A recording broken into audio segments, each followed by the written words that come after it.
GST को लेकर इससे पहले भी काफी कुछ आपको iChalk पे बताया जा चुका है और अगली कड़ी लेकर मैं फिर हाजिर हूँ। बैंकिंग सर्विसेज का आपकी जेब पर क्या असर पड़ने वाला है, इसके बारे में बात करते हैं। सबसे पहले तो क्रेडिट कार्ड का अगर आप इस्तेमाल करते हैं तो क्रेडिट कार्ड अब आपके लिए थोड़ा सा महंगा हो जाएगा। इसका मतलब इससे पहले जो 14% सर्विस टैक्स लगा करता था, अब वही चीज 18% लगेगी।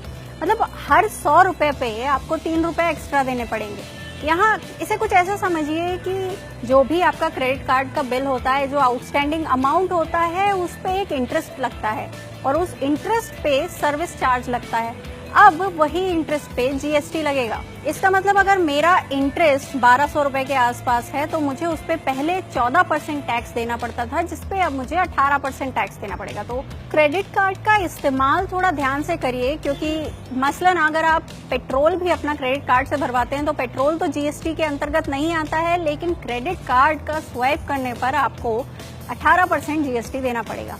इसलिए क्रेडिट कार्ड के इस्तेमाल से ज्यादा बचें।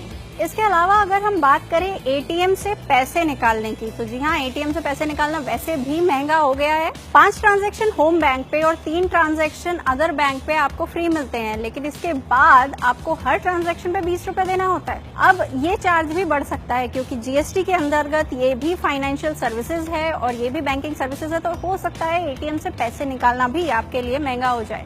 तीसरा, ब्रांच ट्रांजैक्शन। एसबीआई में पहले ही सिर्फ 3 ट्रांजैक्शन तक की छूट है। इसके अलावा अगर आप बैंक से पैसे निकालते हैं एसबीआई के बैंक से, तो आपको 50 रुपए हर ट्रांजैक्शन में एक्स्ट्रा देने पड़ते हैं। ऐसा ही कुछ ये चार्ज अब बाकी बैंक्स पे भी लग सकता है और ये महंगा हो सकता है। मतलब अगर आप ब्रांच से जाकर भी पैसे निकालते हैं तो वो भी आपके लिए महंगा होगा। इसके अलावा चेकबुक इशू कराने या डिमांड ड्राफ्ट बनवाने जैसे भी जो फंक्शंस हैं वो आपको महंगे पड़ जाएंगे। सबसे पहले तो चेकबुक इशू कराने के लिए हर बैंक अपनी तरफ से अलग ट्रांजैक्शन अलग चार्ज लेती है। इसी तरह से डेबिट कार्ड अगर आप नया इशू करा रहे हैं या क्रेडिट कार्ड अगर आप नया इशू करा रहे हैं तो उस पे भी जो आपको पहले रकम देनी पड़ती थी उससे ज्यादा पैसे देने पड़ेंगे। अब सबसे बड़ी बात यह है कि इस पूरे मामले में आपको कुछ चीजों का ध्यान रखने की जरूरत है। जैसे अगर आप क्रेडिट कार्ड यूजर हैं तो हमेशा मिनिमम ड्यू दे के अगर आप अपना काम चलाते हैं तो इससे थोड़ा सा ज्यादा देने की कोशिश करिए। अगर आप आउटस्टैंडिंग पूरा अमाउंट नहीं एक बार में पे कर पा रहे हैं तो भी मिनिमम ड्यू से थोड़ा ज्यादा पे करिए, ताकि आपका इंटरेस्ट कम हो और आपके इंटरेस्ट पे जो चार्ज लगेगा वो भी कम हो। कई सारे यूजर्स जो हैं वो बैंक के एनुअल रिपोर्ट्स देखते हैं या आपका जो प्रोसेसिंग फी लग रही है या जिस भी तरीके का फीस एक्स्ट्रा आपको लग रहा है उस पर बहुत ज्यादा समय तक ध्यान नहीं देते हैं, लेकिन इस पर अब आपको ध्यान देने की जरूरत है।